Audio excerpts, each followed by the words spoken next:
I'm Shelby Schinnebarger. I teach 6th through 8th grade mathematics. I'm Krista Coyle and I teach humanities for 6th and 8th grade. I'm Joe Knutson. I teach science from 6th through 8th grade, and I also am 8th grade group leader. Okay, so tell me about expeditionary learning. So in expeditionary learning, we're all working together across all of the different disciplines to teach the students about similar subject matter. We usually base it on an anchor text that is about something that we can teach in all the different disciplines, and then I'm teaching in science about maybe biodiversity, and in humanities they're learning about something Related to biodiversity. Yeah, right. So they're reading poems about it, or writing poems about it, or maybe they're reading little excerpts and dissecting texts about it, learning how to write a scientific paper about it.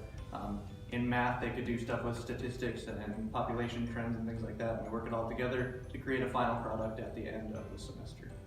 So the 6th, 7th, and 8th graders will all learn the same subject matter, and then they can debrief with that together in the whole middle school as a group, instead of learning independently different nuggets. And then we can go on these large fieldwork excursions as a whole group instead of in simple classes, instead of just by grade levels. And then we're able to do these larger scale excursions with the whole middle school instead of smaller ones with individual grade levels. Fantastic. So you guys just got done taking a big trip.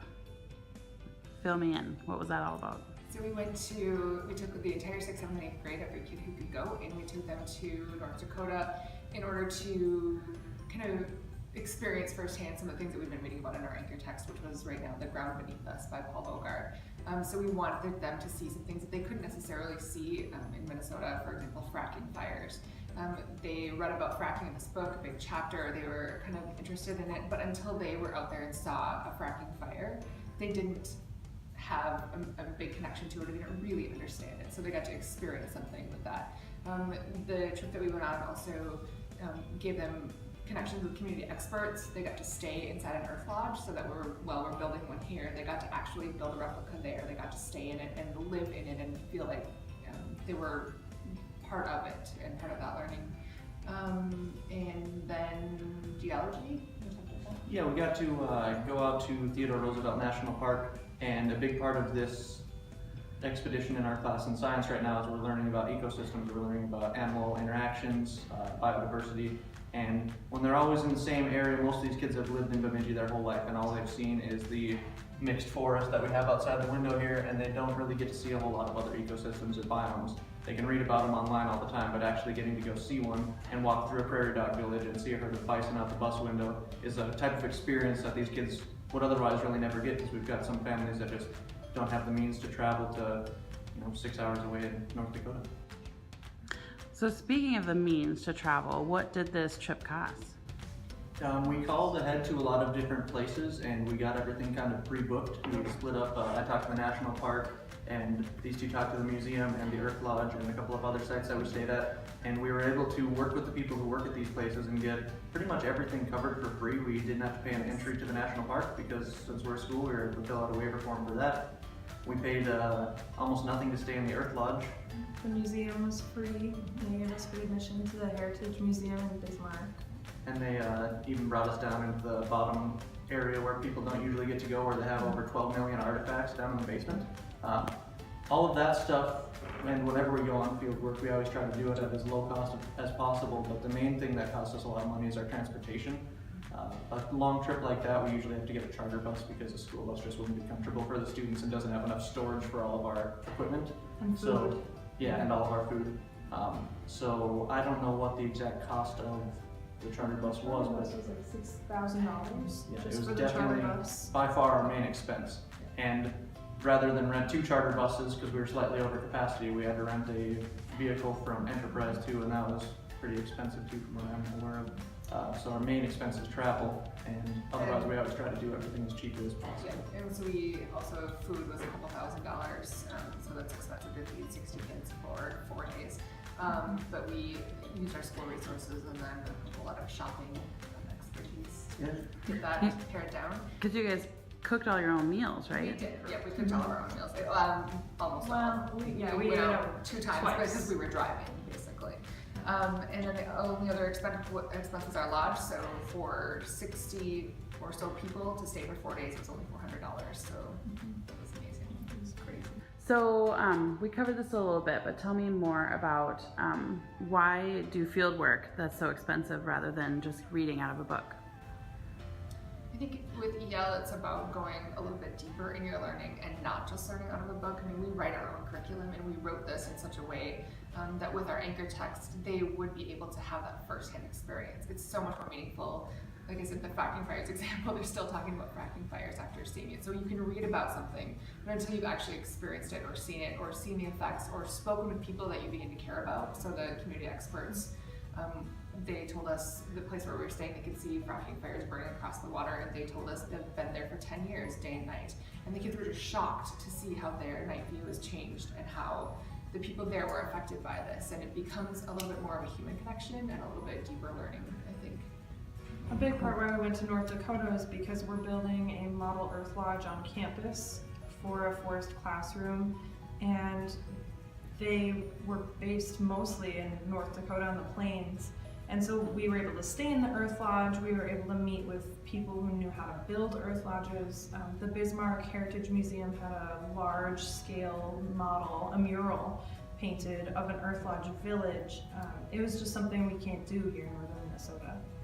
And we got to speak directly with members of the tribe who maintained the Earth Lodge, and they could tell us all sorts of really interesting history.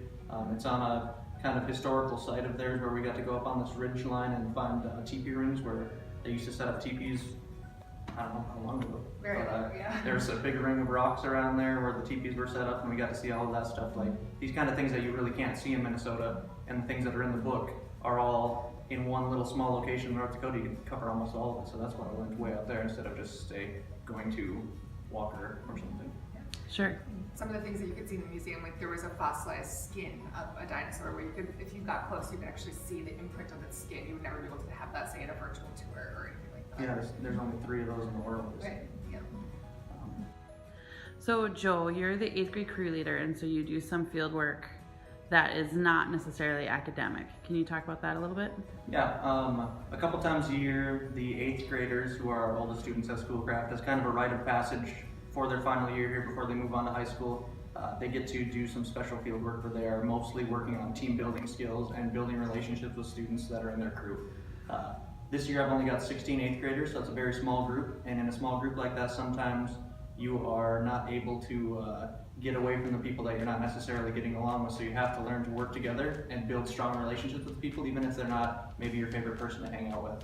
But when you are out in the remote campsites at Itasca State Park, or riding around a 16-mile bike trail out there, or we're at Wolf Ridge doing the high ropes course, depending on one another to help each other out and help us get through it, it kind of builds a stronger relationship than you would be able to do at most other schools. Okay, so tell me about if somebody were to give you a check for $25,000, what would you do for field work? We'd buy more trips. We're looking at doing an ancient civilization expedition next semester, and we were talking about harvesting our own clay to make clay pottery, looking at cave drawings. There's lots to do down in southern Minnesota, but we've already spent quite a lot of our expedition money on this North Dakota trip. So there are some opportunities we have that we can't take because we just don't have that kind of funding. So our entire school is an expeditionary learning school, K through 8, and we have one chunk of funding for all of the fieldwork for the entire school, which is about $25,000 for the entire school for the whole year. So unfortunately, our middle school expedition trip that we went on took about 1/3 of that cost just for the middle school. Now, we have other trips that we would like to do. The rest of the school obviously has trips that they would like to do, but with the limited funding, we have a hard time doing all the things that the kids deserve to go on. We're building our Earth Lodge outside. We could use some money for materials, even though most of it will be built with stuff that we harvested out on our property. And we're doing a lot of other little projects around the school that we could use some funding for as well, like making a biodiversity increasing garden outside. We are building the Earth Lodge. It's going to be a big project. And for the expedition too, I think if we had the opportunity to have that kind of money for the future, and I think we would really take our time and carefully plan something that would be really, really deeply meaningful and maybe a once in a lifetime opportunity for these kids, because I don't think that they're all going to have, as they grow, opportunities to do this kind of thing. This is what makes learning so valuable and memorable, specific to Schoolcraft, is the opportunity to do field work like this. They will remember these things forever, and I think that's really important.